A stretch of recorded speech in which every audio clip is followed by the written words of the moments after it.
성도 여러분 평안하십니까? 여러분 계신 곳에 우리 주님의 돌보시는 손길이 늘 함께 하시기를 늘 기도하고 있습니다. 우리 예수님께서 이제 이 땅에 오셔서 우리 인류를 위해서 봉사하시고 또 그러다가 십자가에 달려서 이제 돌아가시고 그리고 이제 무덤으로 들어가셨습니다. 그 제자들이 우리 주님이 이제 십자가에 달리신 그 모습을 보고 난 다음에 얼마나 실망하고 안타까웠는지 그들이 슬픔에 잠겨서 그 안식일을 지내고 있었습니다. 우리 예수님께서는 이제 무덤에서 쉬시고 계셨는데 우리 주님께서 계시는 무덤 주위로 무수한 하늘의 천사들이 와서 날고 있었고 또 그 무덤은 로마 군병들이 이제 지키고 있었고 또 사단의 영들도 와서 자기들이 이제 승리했다는 그러한 느낌으로 그 주위를 감싸고 있는 그러한 모습들이 우리가 이제 나중에 하늘에 가면은 그 모습들을 다시 한번 볼 수 있을 것입니다. 자, 그런데 그 안식일이 지나가고 난 다음에 안식일 후 첫날 이제 그 새벽이 되니까 이제 하늘에서 한 힘센 천사가 이제 우리 주님을 깨우시기 위해서 이제 정말 신속한 속력으로 우리 주님의 무덤을 향해서 달려오는 모습을 여러분들 한번 상상해 보시기 바랍니다. 광명한 천사가 그가 정말 밝은 빛을 가지고 점점 이 가까이 올 때 온 세상이 환해지고 또 정말로 땅들이 흔들리는 놀라운 일들이 있었고 그 주변에 있던 이 천사들이 그 천사들을 환영을 하고 마중을 하고 그러나 사단의 영들은 그 천사의 너무 밝음에 놀라서 다 이제 도망가는 그런 일들이 있었다 그럽니다. 그리고 그 지키고 있던 로마 군병들은 그 천사가 이제 나타남으로 인해서 너무 놀라서 그들이 기절하듯이 쓰러졌다 그렇게 표현하고 있습니다. 그리고 그 천사가 이제 이 예수님의 수족을 지키고 있던 그 천사와 합해서 우리 주님의 무덤 앞에 와서 이제 한 천사가 큰 돌을 그 아리마대 사람 요셉의 그 무덤에 옛날에 이 이스라엘의 매장은 이렇게 굴 속에 큰 돌로 이래 막아놨기 때문에 보통 사람들이 옮기기가 쉽지가 않은 그러한 크기의 돌들이었어요. 자, 그런데 이 힘센 천사가 이 돌을 이렇게 옆으로 옮기고 주님의 무덤을 향해서 큰 소리로 하나님의 아들이시여 아버지 하나님께서 이제 당신이 깨어나기를 기다리고 계십니다. 나오소서 하고 큰 소리로 외치니까 우리 주님께서 잠자던 상태에서 일어나는 모습을 여러분들이 한번 상상해 보시기 바랍니다. 그리고 그 한 천사가 이제 우리 주님 앞에 가가지고 옆에 가서 우리 주님이 감고 있던 그 수의들을 이렇게 벗기는 모습들을 한번 여러분들이 상상해 보시기 바랍니다. 그래서 우리 예수님께서는 이제 잠자고 계셨지만은 십자가에서 금요일날 돌아가시고 안식일에 쉬시고 일요일 아침 일찍 이제 그 잠에서 죽음에서 승리자의 모습으로 일어나시는 우리 주님의 모습을 우리 한번 상상해 보시기 바랍니다. 온 하늘과 주변에 있던 모든 천사들이 승리의 노래를 부르고 찬양하고 하늘은 정말 소란스럽게 정말 우리 주님께서 이 땅에서 죽음을 이기시고 다시 살아나신 그 놀라움을 찬양하는 모습으로 가득했다 그랬습니다. 그 반면에 사단은 자기가 정말 우리 주님을 이제 십자가에 달게 했다는 그 승리에 도취되어 있었지만은 하나님의 아들이 다시 일어났다는 놀라운 소식을 그들의 부하들을 통해서 들었을 때 정말 침울한 상태에 빠진 것들을 한번 상상해 보시기 바랍니다. 그러면서 사단은 얼른 이제 다시 한번 이제 우리 주님께서 부활하셨기 때문에 이 부활하신 이 주님을 어떻게 할고 이 대책들을 의논하는 그러한 일들을 한번 상상해 보시기 바랍니다. 그들은 정말 두려움과 놀라움에 떨면서 이제 그 제사장들과 장로들에게 그들의 마음을 얼른 돌이켜서 우리 주님께서 이 땅에서 부활하셨다는 소식이 전파되지 않도록 그렇게 단속하기 위해서 그들의 마음을 주장할 일들이 있었습니다.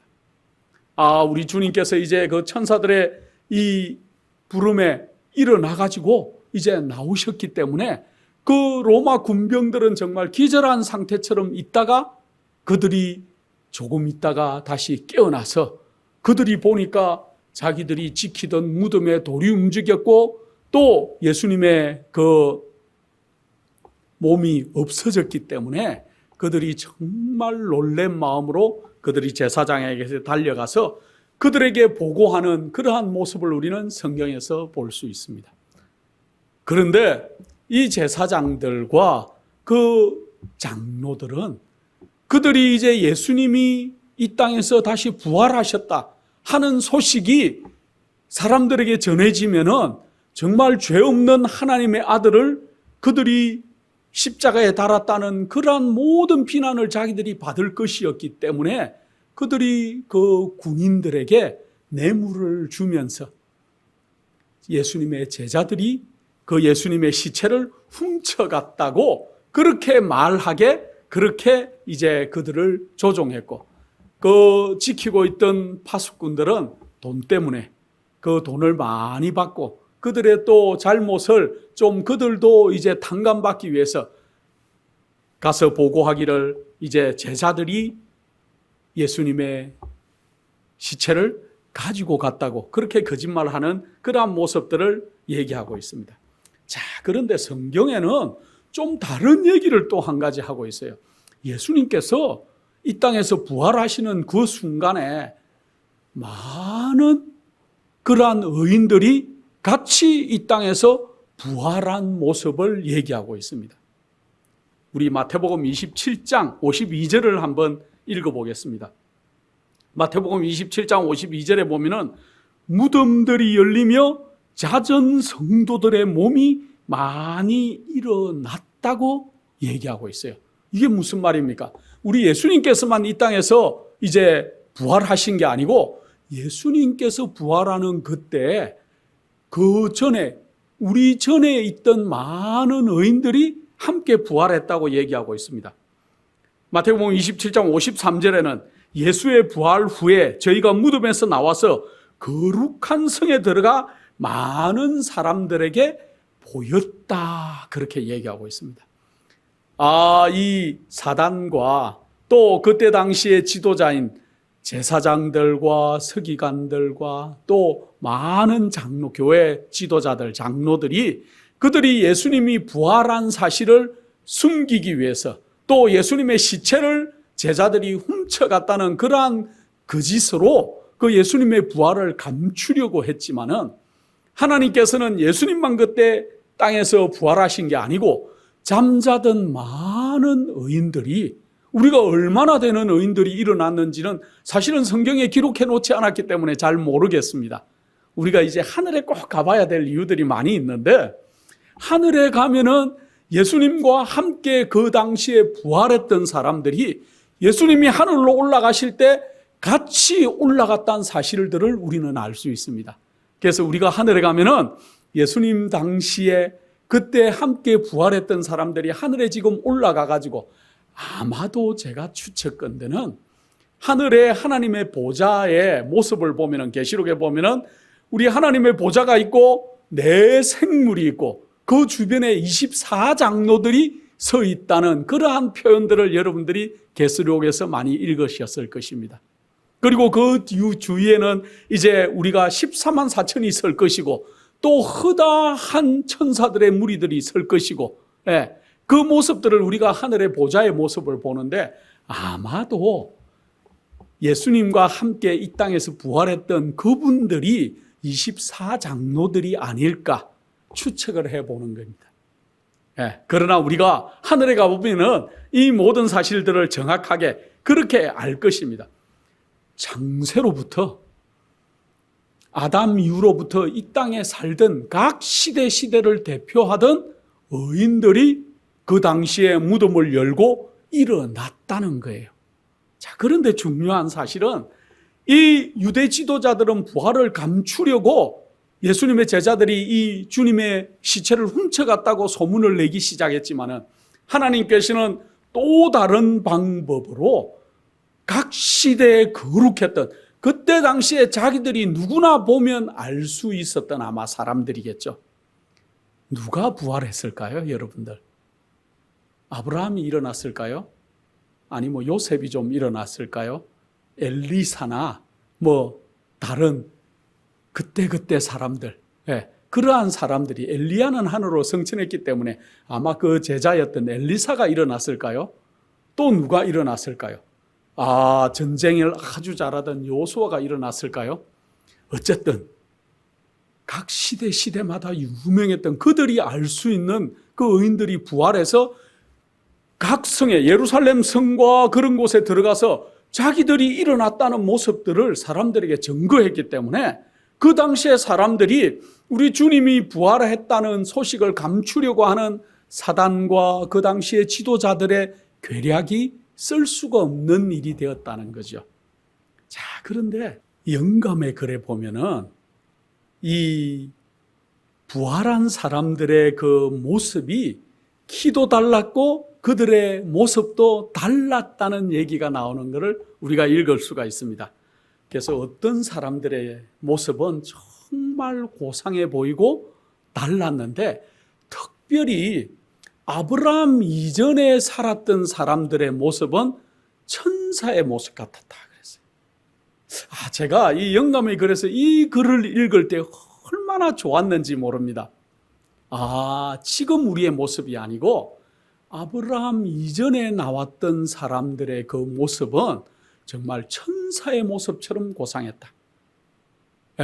이 시대가 점점 내려가면서 사람들이 태화된 것들을 우리가 볼 수 있습니다. 그렇다고 우리가 진화론을 믿는 것은 아닙니다. 라마르크가 얘기한 용불용설이나 이런 걸 얘기하는 것이 아니고, 우리 인간들은 죄로 말미암아서 점점 더 쇠약해지고 또 얼굴의 모습이나 우리의 키나 이런 것들이 점점 달라졌다는 거죠. 그래서 우리가 나중에 하늘에 가서 아담을 만나면은 정말로 놀랄 것이다 그랬습니다.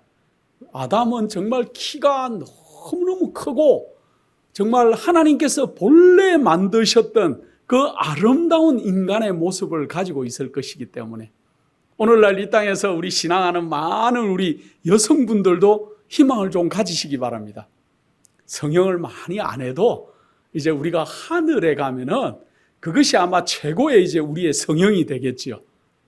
키도 커질 것이고 모습이 아주 밸런스 있고 예뻐질 것입니다. 우리 모두가 남녀를 통틀어서. 아담은 930살을 살았지 않습니까? 또 이래 점점 내려오다가 이제 그 노아도 950살을 살았어요. 그런데 홍수 이후에는 점점 수명이 줄어들다가 이제 아브라함 때 정도 와서는 아브라함도 175세까지 장수했습니다. 그러나 그 이후에는 인간의 수명이 급격하게 줄어드는 것도 알 수 있지만은 우리가 질병과 죄악에 노출됨으로 인해 가지고 우리의 모습들이 퇴화되어 왔던 것 같아요. 그래서 오늘날 우리의 모습은 정말 우리가 하나님을 닮은 모습인가 한번 우리가 생각해 봐야 됩니다. 우리의 모습은 하나님을 닮지 못했을지 모르지만은 저는 늘 그 생각을 합니다. 우리의 성품이, 우리의 사는 마음가짐이 정말 우리가 좀 주님을 닮았으면 어떨까, 그런 생각을 합니다. 어쨌든 사단은 인류를 괴롭히고 쇠약하게 만드는 방법을 알고 있어요. 우리를 죄악에 찌들게 하고 우리의 마음이 거룩해지지 않도록 늘 우리를 조종하죠.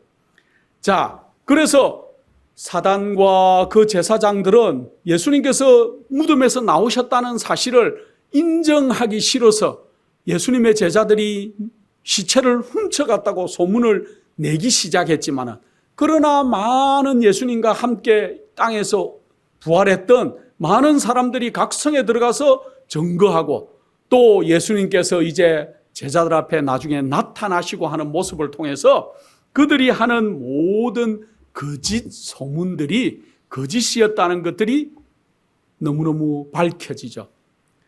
자, 우리 예수님께서 부활하셨다, 예수님이 시체가 없어졌다는 그 모습을, 그 소리를 전해 듣는 많은 제사장들과 장로들도 놀랬겠지만은 특별히 놀란 한 사람이 있었는데 빌라도가 많이 놀랐다 그랬습니다. 빌라도는 그가 정말 올바른 판단을 할 수 있었고 그의 부인이 그 의로운 자에게 그렇게 하지 말라는 조언도 해줬지만은 그가 그렇게 하지 않음으로 인해 가지고 그의 명예, 그의 그 지위를 유지하기 위해서 그가 올바르지 못한 판단을 하고 우리 주님을 이제 내어주고 그렇게 함으로 인해 가지고 나중에 우리 주님께서 부활하셨다는 소식을 들었을 때 그가 내가 봤던 그 예수는 참으로 하나님의 아들이었고 하나님이셨구나 하는 것을 느끼게 되었다 그랬습니다. 그러면서 그로부터 시작해서 빌라도는 늘 괴로움에 쌓여 살다가 그의 마지막은 정말 비참했다는 것들을 우리가 알 수 있습니다. 그가 나중에는 그의 모든 지위를 다 뺏겨요. 다 뺏기고 로마 황제가 빌라도에게 사형 명령을 내렸는데 전승에 하면은 사형 명령이 내리니까 그가 스스로 자살했다는 기록들을 우리가 찾아볼 수 있습니다. 우리가 이 땅에 살면서 정말로 하나님의 일이나 하나님의 사업이나 또 하나님을 거역하는 그러한 인생을 사는 사람들에게 있어서는 아마 빌라도 같은 인생이 되지 않을까 그런 생각을 합니다. 또 다른 한 사람 헤롯 왕이 있었죠.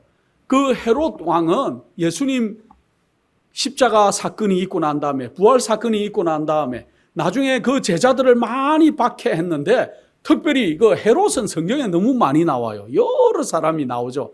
예수님 태어날 때도 헤롯이었고 그러나 그 헤롯이 다 이름이 다르다는 것은 제가 시간 관계상 생략하겠습니다. 지금 제가 얘기하는 이 헤롯은 헤롯 아그리파 1세를 얘기하는 겁니다. 근데 이 헤롯이 관계도 굉장히 안 좋죠. 그의 그 여동생이 헤로디아 아닙니까? 그래서 그것도 이 집안의 관계도 굉장히 안 좋지만은 어쨌든 이 헤롯은 특별히 그 요한의 형제 야고보를 죽였죠. 최초의 순교자 헤롯은 요한을 죽였습니다. 그러고 나니까 사람들에게 칭송을 받는 것 같아요. 그러니까 그 악함이 더해가지고 나중에는 베드로도 죽이고자 그가 계획을 했지만은 베드로까지 죽이고자 할 때 하나님께서는 이 베드로는 아직 날 위해서 할 일이 남았다고 그렇게 하나님이 판단하시고 많은 사람들이 군중이 모여 있는데 그가 거룩한 옷을 입고 또다시 뽐내고 하나님의 일을 거역할 때 성경에 보면은 희한하게 어떻게 해서 헤롯이 죽었다고요? 충이 먹어서 죽었다.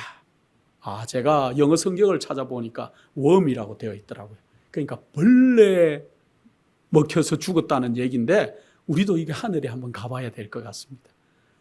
헤롯은 아주 불행한 사람들 앞에서 뽐내다가 백성들이 다 보는 앞에서 그가 졸지에 죽음을 맞이하는 그러한 일들을 우리가 성경에서 이 사도행전 보면은 12장 23절에 보면 그런 얘기들이 나와요.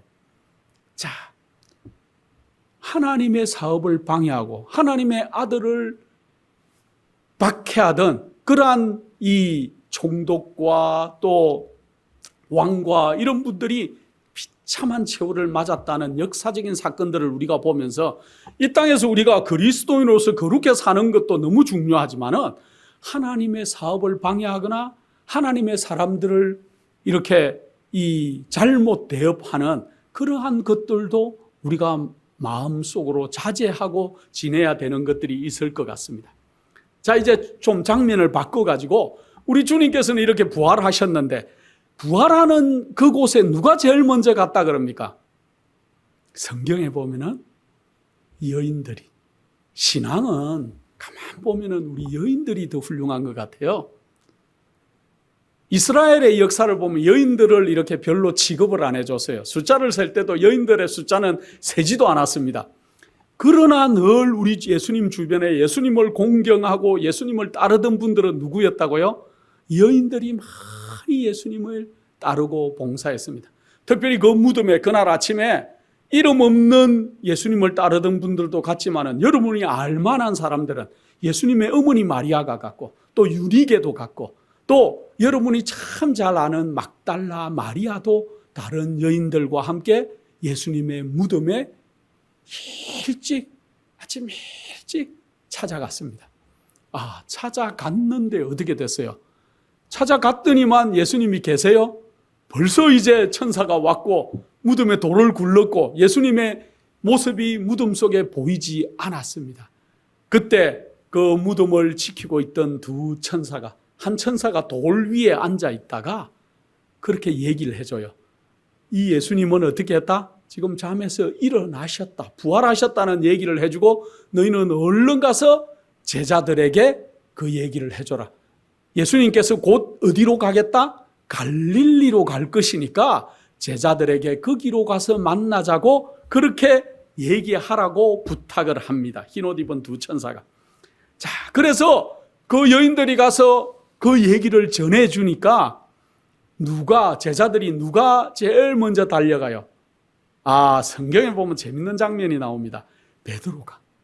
그래도 베드로가 수제자니까 제일 먼저 예수님을 향해서 달려가는데 성경에는 마태복음과 마가복음과 누가복음과 요한복음에 이 사건들을 조금씩 다르게 다 설명을 하고 있어요. 그렇게 하고 있지만은 요한복음에 특별히 보면은 한 제자가 다른 제자보다 더 빨리 달려갔다는 얘기를 하는데 그 한 제자가 누굴까요? 요한이죠. 예수님께서 사랑하시던 제자가 이렇게 표현도 하고 하는데 요한이 젊었으니까 정말 빨리 달려서 베드로를 앞질러서 무덤에 도착은 했는데 성경을 자세히 읽어보면은 무덤에 도착했지만은 요한은 들어가지를 않았다 그랬어요. 베드로를 기다린 것 같아요. 그런데 베드로가 와가지고 무덤 안으로 이제 베드로가 들어가 보니까 예수님을 감싸고 있던 그러한 이 붕대들 그런 것들이 거기에 세마포 옷이 벗겨져 있었는데 그 옷들은 있고 주님은 온데간데가 없었어요. 그래서 그들이 이제 의아히 여기고 집으로 돌아갔다 그렇게 해놨습니다. 자, 그들은 그렇게 이제 집으로 돌아갔지만은 그곳에 누가 남아 있었는가? 예수님을 가장 사랑하는 사람이 우리 이 땅에서도 보면은 가장 사랑하는 사람이 가장 정성이 있어요. 신앙을 하는 것도 내가 예수 그리스도를 얼만큼 사랑하고 예수님의 복음을 좋아하는지에 따라서 그 사람의 행동이 보여요. 막달라 마리아는 그가 정말 죽을 수밖에 없는 인생이었지만 그를 죄의 구렁텅이에서 건져내준 그 예수 그리스도가 그는 정말 너무도 좋아서 그 무덤에 남아있으면서 다시 한번 이제 그 천사들에게 정말 슬픔에 복받쳐서 울고 있으니까 그 천사들이 왜 우느냐 그랬어요. 우리 주님의 시체가 보이지 않습니다. 근데 가만 보니까 두 천사가 있는데 한 천사는 예수님의 그 머리를 놓았던 그곳에 있고 한 천사는 발을 놓았던 그곳에 있으면서 마리아에게 그렇게 얘기를 하고 있어요.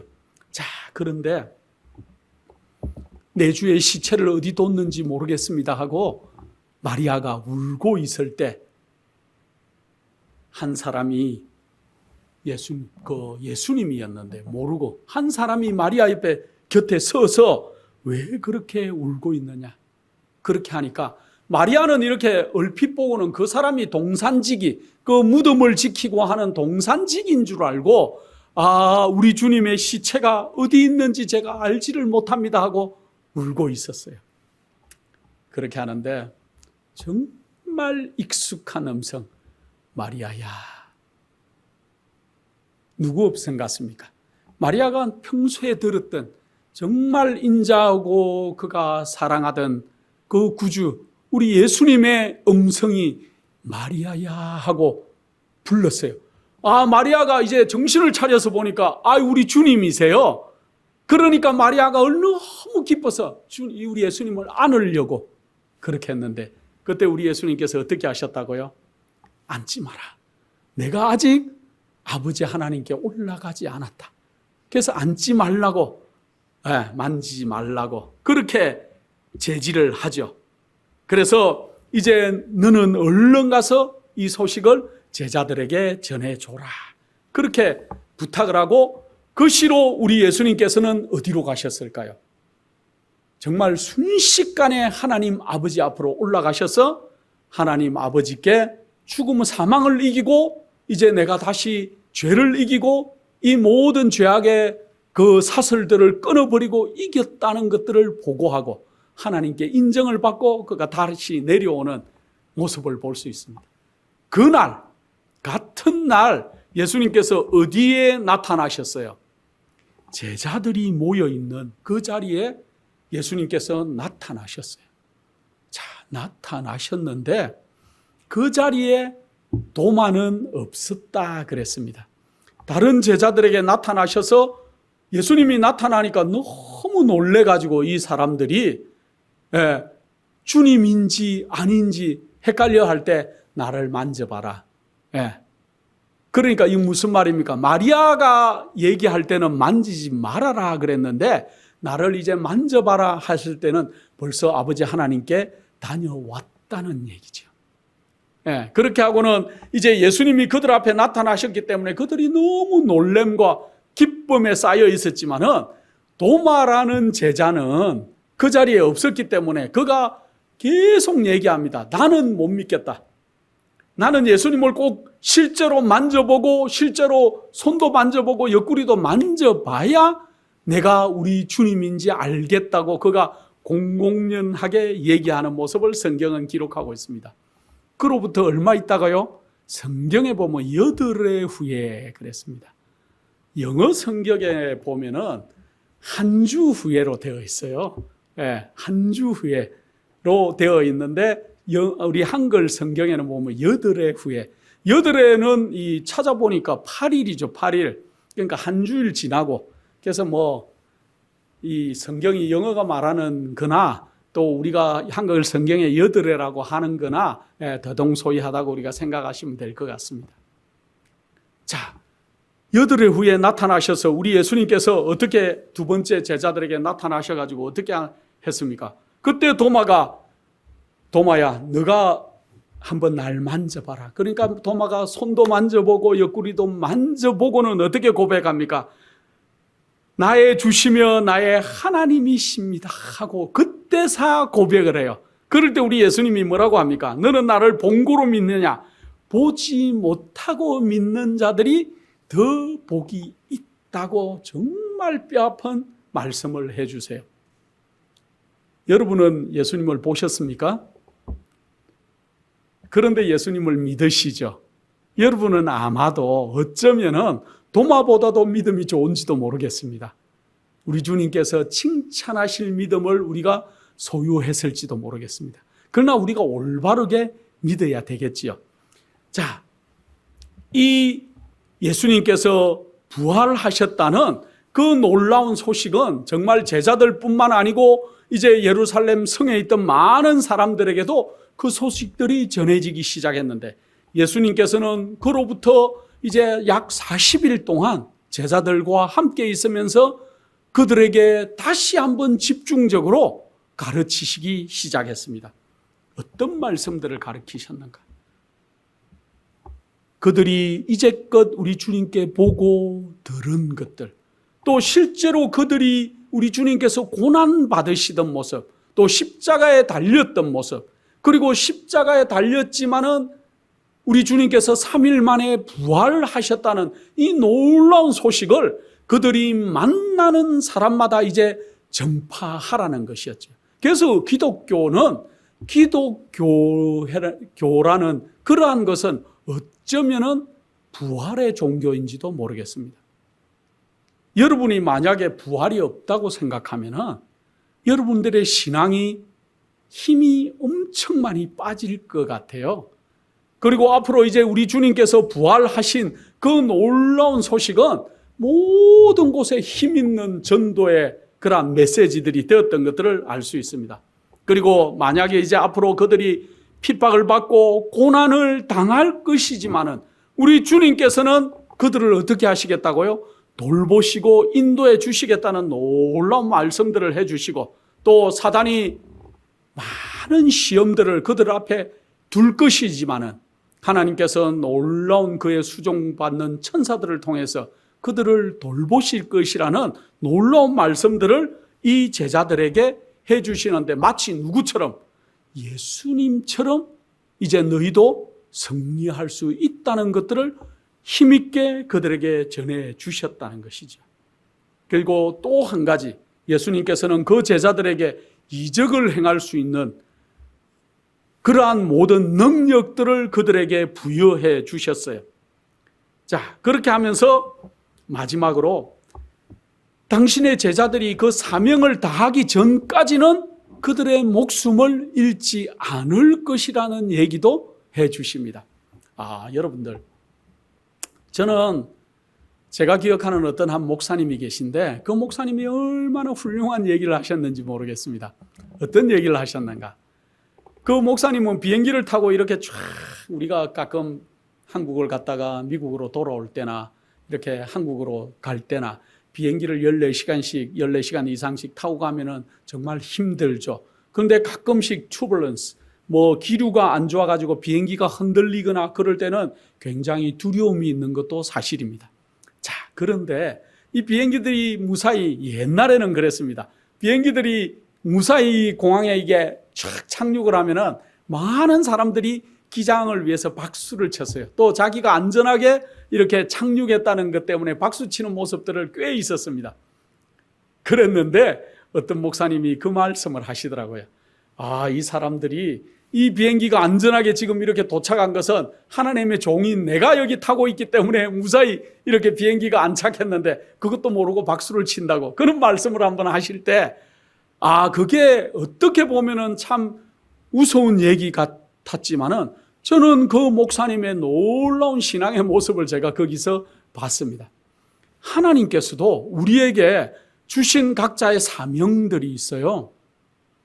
그런데 우리의 사명이 다하기 전까지는 하나님께서 우리의 목숨을 안전하게 지켜주시겠다는 거예요. 그래서 너무 두려움으로 주님을 섬길 필요가 없다는 것을 말씀하십니다. 그렇게 하시면서 마지막으로 예수님께서는 내가 이제 하늘에 올라가서 이 너희의 처소를 예비하고 내가 다시 너희를 데리러 오겠다는 놀라운 말씀으로 제자들을 위로하시고 제자들과 이제 이별하는 모습을 성경은 기록하고 있습니다. 마태복음과 마가복음, 누가복음, 요한복음, 그리고 사도행전의 첫 부분들은 다 예수님께서 이제 성천하는 모습, 제자들과 헤어지는 모습들을 공히 기록을 하고 있는데, 이제 예수님께서 이 땅에서 모든 일을 마치시고 하늘로 이제 올라가시려고 할 때 하늘의 수많은 천사들이 이제 하나님을, 우리 예수님을 호위하기 위해서 이 땅에 그렇게 내려오셨어요. 그리고는 이제 호위하던 천사들과 함께 이제 감난원이라고 하던 그곳에서 하늘로 붕 떠올라서서 제자들이 보는 가운데 하늘로 올라가십니다. 자, 성경에는 우리 예수님께서 하늘로 올라가셔서 하늘로 들어가는 모습을 기록해 놓은 성경절이 있어요. 시편 24장 7절로 10절에 보면은 정말로 우리 주님께서 이제 성천하셨지만은 어떻게 하늘에 들어가셨는지를 놀랍도록 기록하고 있는데, 여러분들이 한번 시편 24편을 한번 읽어보시기를 제가 추천드립니다. 7절입니다. 이제 호위하던 천사들이 이 하늘의 거룩한 도성에 거의 당도할 때쯤 뭐라고 얘기하냐 하면은, 문들아 너희 머리를 들지어다, 영원한 문들아 들릴지어다, 영광의 왕이 들어가시리로다 하고 큰 소리로 그렇게 외쳐요. 그러니까 성 안에서 기다리고 있던 수많은 천사들이 정말 환희에 차서, 기쁨에 차서 영광의 왕이 니시뇨 하고 또 얘기를 해요.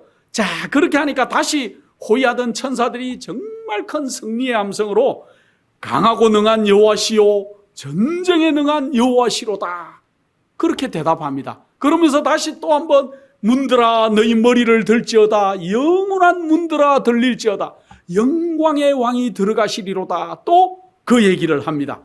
자, 그렇게 하니까 다시 기다리고 있던 천사들이 다시 한번 영광의 왕인 이시니오 하고 또 얘기해요. 그럴 때 다시 호위하던 천사들이 만군의 여호와께서 곧 영광의 왕이시로다 하고 이 온 도성 안으로 들어가고 있는 모습을 이 시편 기자는 얼마나 이렇게 놀랍도록 기록하고 있는지 모르겠습니다. 우리가 나중에 하늘 도성에 이제 들어갈 때 아마 이와 유사한 모습으로 하늘 도성으로 들어가지 않을까, 우리는 그런 상상들을 좀 해보시기 바랍니다. 자, 온 하늘은 정말로 죄악을 이기시고 사망을 이기시고 이 모든 승리하신 우리 주님께서 하늘로 이제 올라오실 때 정말로 최고의 존경의 표시로 그 온 천사들이 그들이 쓰고 있던 면류관을 벗어서 우리 주님의 발 앞에 다 던졌다 그랬습니다. 우리가 나중에 하늘에 가서 면류관을 쓰게 될 것인데 그렇게 하면은 우리가 이게 너무 감사해서 우리 주님 앞에 우리가 면류관을 벗어서 아마 던지게 될 것 아닌가 그런 생각을 합니다. 온 하늘은 찬양과 경배로 놀랍도록 그렇게 있는 모습을 성경은 기록하고 있어요. 자, 이제 예수님은 하늘에 들어갈 때 이런 모습이었지만 예수님의 제자들은 어떻게 했다고요?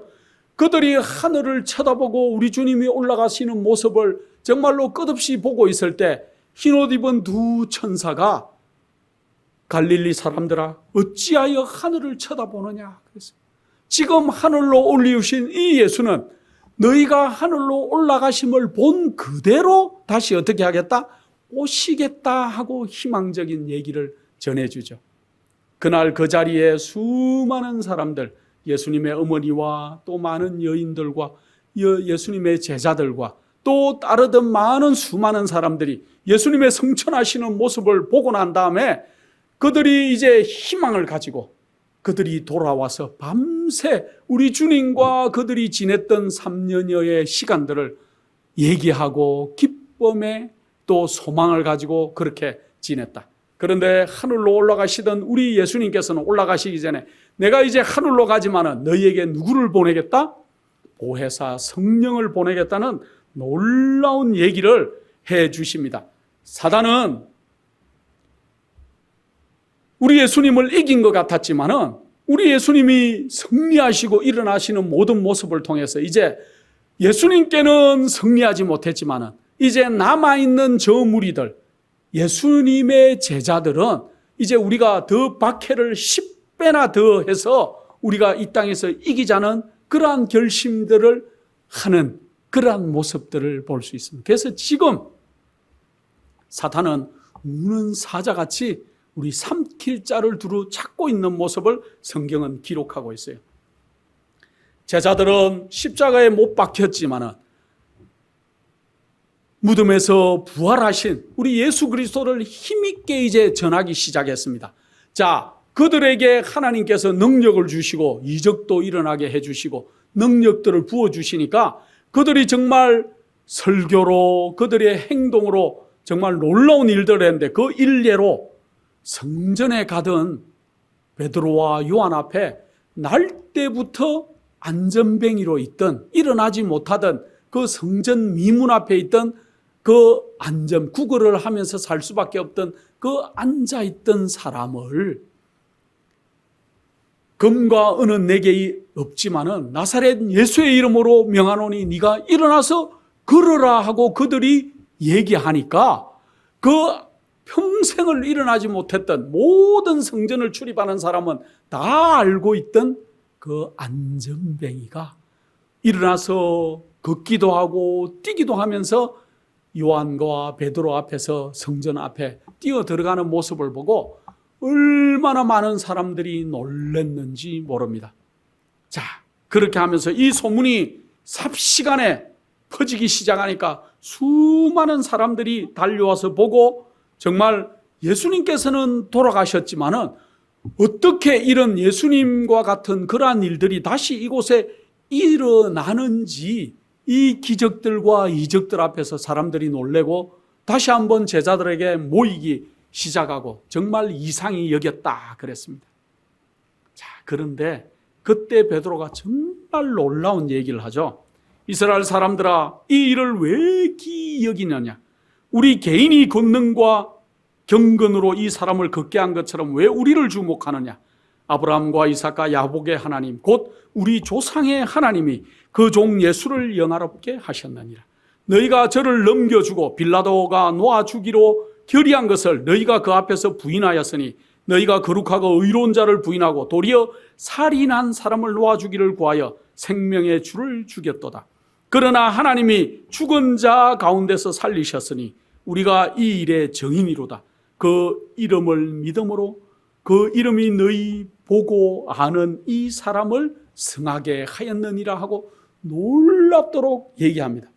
사람들이, 저 사람들이 무식한 갈릴리 사람들, 갈릴리 고기 잡던 어부들이 아니냐, 또 예수님을 부인하고 도망갔던 베드로가 아니냐, 또 그들은 능력도 없었던 자들이 아니냐 했지만은 그들이 이제 예수님 부활하시고 성천하시고 난 다음에 정말 큰 권능으로 이렇게 담대하게 설교하고 안전뱅이를 일으키는 이적들을 행할 때 많은 사람들이 정말 놀라서 쳐다보는데 제일 놀란 사람이 누굴까요? 예수님을 십자가에 못 박고 죽음에 처하게 했던 이 제사장들과 교회 지도자 장로들이 정말 놀라서 요한과 베드로를 잡아서 옥에 가두게 그렇게 되죠. 그런데 이 한 번의 베드로의 설교로 수많은 사람들이, 예수님의 수천 명의 사람들이 예수님의 부활과 성천을 믿게 되었다는 거죠. 그래서 이 백성들의 마음을 그렇게 이끌기 위해서 제사장과 장로들이 그 백성들의 주목이 예수님께 너무 가니까 그게 질투가 나서 예수님을 죽였는데, 제자들이 다시 한번 이런 일들을 하니까 전보다 더 상황이 악화되는 그러한 것들이 일어나고 있어요. 그래서 사람들이 이제 공공연히 우리 예수님을 죽인 자들이 누구다? 저 종교 지도자들이다. 이렇게 비난할 것들을 막 굉장히 마음속으로 두려움을 가지고 있었습니다. 그래서 베드로가 요한을 죽이고 싶었어요. 그런데 백성들이 눈이 그들을 너무 쳐다보기 때문에 죽일 수가 없었다 그랬어요. 그래서 옥에 가둬놓고 이튿날 그 제자들을 불러서 다시 한번 위협을 그렇게 하려고 생각했습니다. 그렇지만은 옛날의 베드로가 아니었죠. 옛날에 예수님을 부인하고 도망갔던 베드로가 아니라 그는 이제 주님께 용서받았고 부활하신 후에 베드로를 찾아와서 베드로에게 내 양을 부탁한다고 3번이나 체면을 세워주신 그 예수님을 만난 베드로는 그가 이제 놀랍도록 변화됐어요.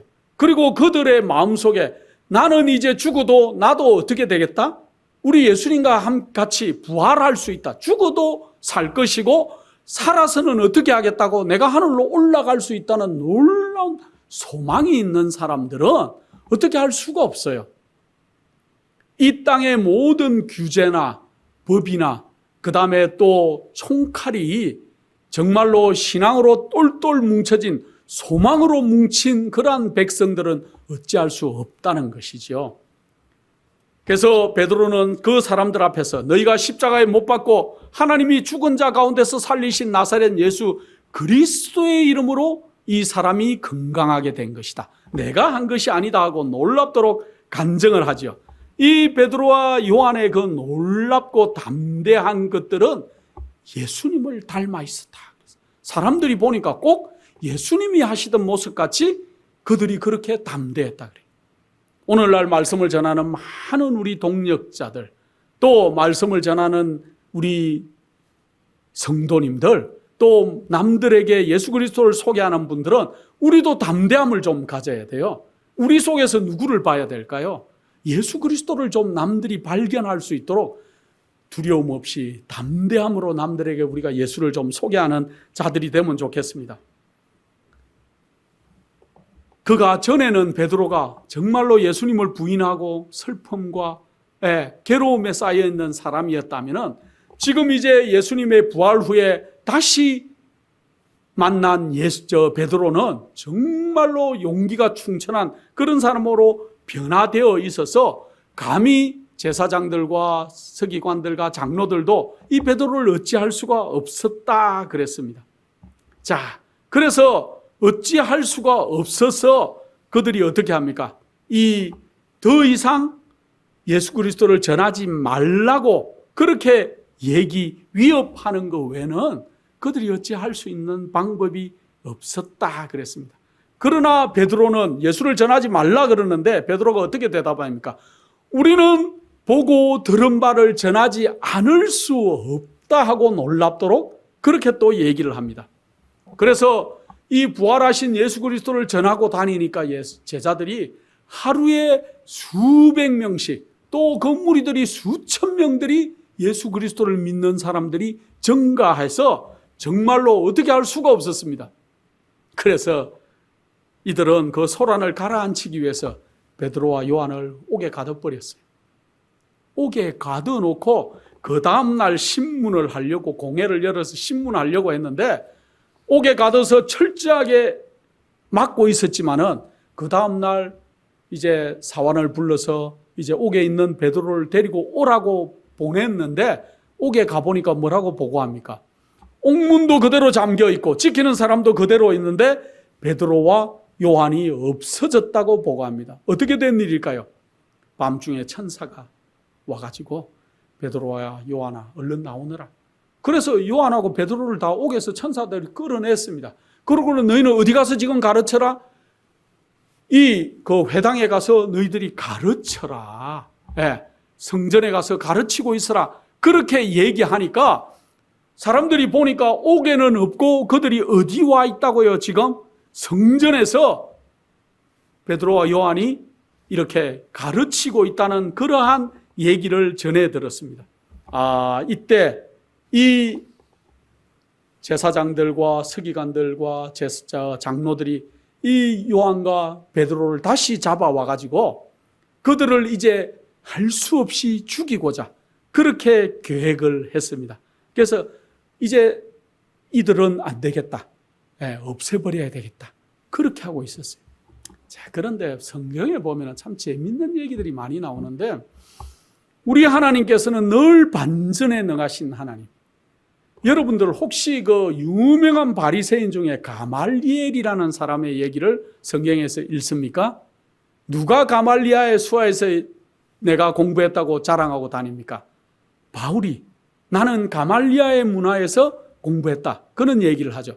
그때 당시에 가말리엘은 굉장히 존경받는 그들의 종교 지도자였습니다.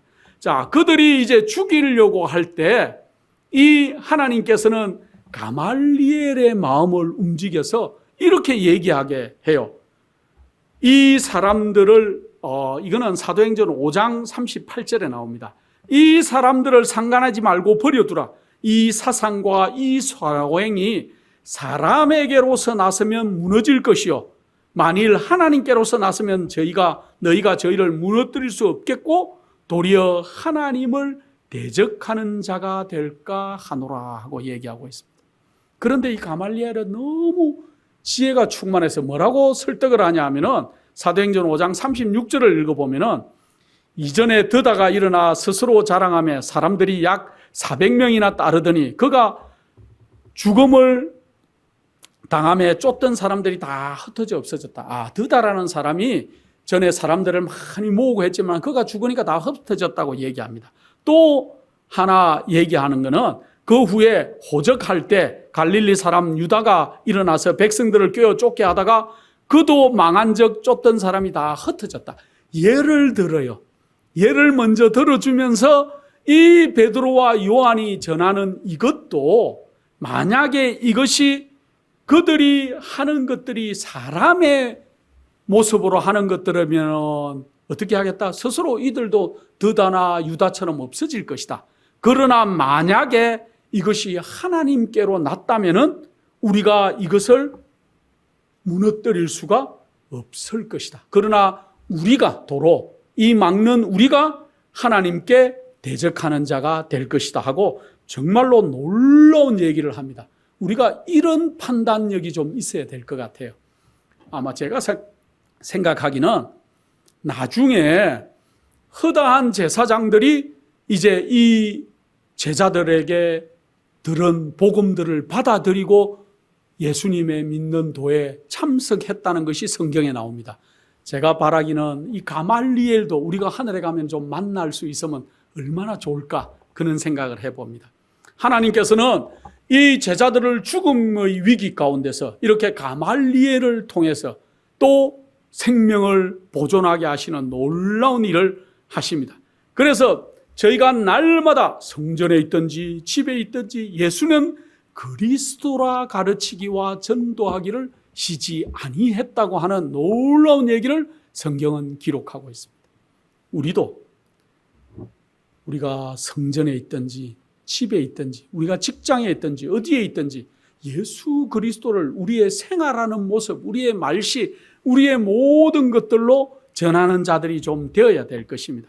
그래서 우리 주님께서 부활하시고 십자가에 못 박혔지만은 부활하시고 승천하셨다는 이 놀라운 소식은 정말로 오늘날까지 우리에게 놀라운 일이 되었습니다. 그러나 사단은 우는 사자같이 그의 제자들을 10배나 더 박해하고 그들을 이제 어려움을 주기 위해서 그들 앞에 어려움들을 내려놓고 있어요. 오늘날도 이제 마지막 박해들이 우리 앞에 있어요. 또 환난들이 우리 앞에 준비되고 있습니다. 그러나 이 환난을 통과하고 나면은 혹시 우리는 살아서 주님을 만나는 자들이 있을 것이고 또 만약에 주 안에서 잠드는 자들은 우리 예수님과 같이 부활하게 될 것이고 하늘로 승천하는 놀라운 일을 우리는 맞이하게 될 것이고 하늘의 천사들이 문을 열면서 우리를 환영하는 일들이 이제 있을 것입니다. 그날을 바라보면서 이 땅에서 우리도 정말 제자들과 마찬가지로 박해 속에 환난 가운데, 환난의 위기 가운데 살고 있지만 우리 주님께서 이 땅에 오셔서 죽음을 이기시고 죄를 이기시고 승리하신 놀라운 우리 예수 그리스도의 부활과 승천을 우리가 남들에게 전하는 그러한 믿음의 백성들이 되시기를 간절한 마음으로 축원합니다. 그렇게 하신 아버지 하나님, 저희를 이 땅에서 아버지 하나님을 아는 믿음 가운데 살게 하심으로 인해서 감사를 드립니다. 우리에게 소망을 주셔서 우리가 늘 부활의 주님을 바라볼 수 있도록 해주셔서 감사합니다. 우리가 이 땅에 살지만은 우리 예수님을 만난 사람들처럼 살아갈 수 있도록 하시고 우리의 성품이, 우리의 모습이 변화될 수 있도록 도와주셔서 우리가 주님 오시는 그날 주를 맞을 수 있도록 하시고 하늘의 거룩한 정인으로 서는 우리 믿음의 백성들이 다 될 수 있도록 하시고 한 주일 사는 동안 죄에서 승리하는 경험들을 할 수 있도록 도와주시옵기를 사랑 많으신 예수님의 이름으로 기도드립니다.